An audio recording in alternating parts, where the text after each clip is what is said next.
Bobo C. Tiberius here with a version of Martyr Proc, getting it ready for the MCQ online today on Memorial Day weekend.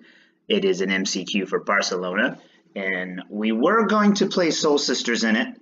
However, after looking at the deck and looking it over, I really was excited at the potential of what Martyr Proc could do. So I decided to quote unquote, sleeve that up today. When I was playing Martyr Proc, I decided upon pretty much the list you see in front of you as the list of the deck I like the most. So that's what we're going to run today.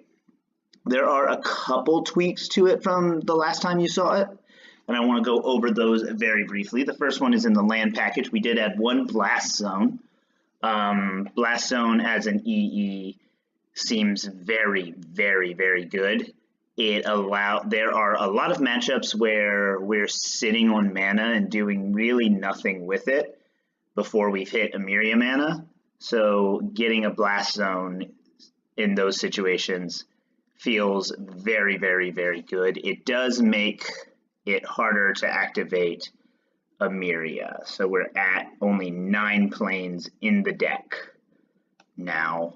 With Ghost Quarters, Field of Ruins, Flagstones, we will generate those planes pretty quickly. However, it is one fewer plane, so we do shave our percentages of Emeria lock with it. So there is that. That's all that's really different about the main. I was still very happy with the Wrath package in the last game.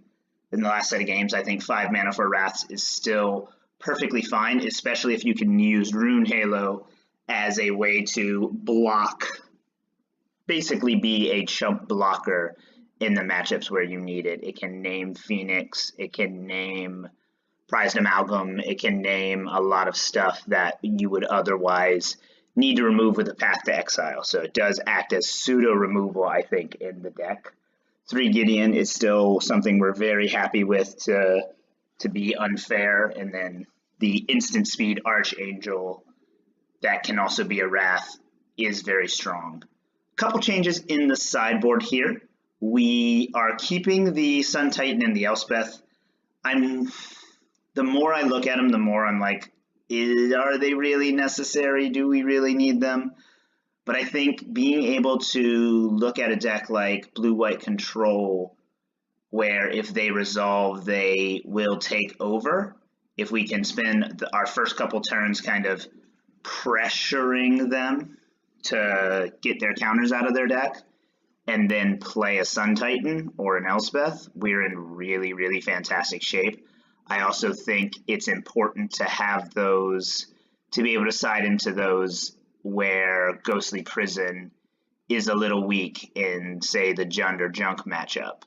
It's not as strong as it could be, so we can slot those in pretty consistently because they can't really do much once we've resolved them. If we're in a top deck war against those decks, slamming those down becomes very, very good. And I think we do so cutting a Ghostly Prison and a Cleansing Nova for them, cutting the Wrath for things that just straight up answer them really, really well.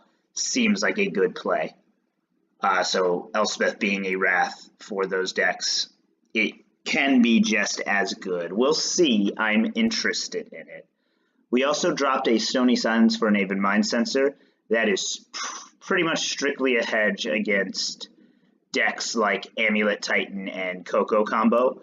I also think Instant Speed Aven Mindcensor, in response to blue-white fetching, we may be able to do something with that. It's very fringe, it's very not something I'm banking on, but I noticed when I was playing against Soul Sisters that early pressure kind of forces them to do things, and if we're getting early pressure and also potentially sneaking them off of a land there, we're in really good shape.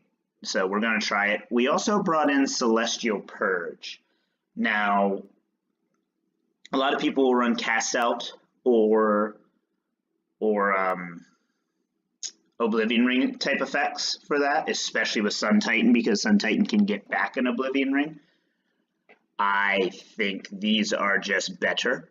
I think paying 2 mana makes more sense than paying 3, and I think permanently answering with the Celestial Purges and the Disenchants is what we want to be doing in this format. I really, truly believe that.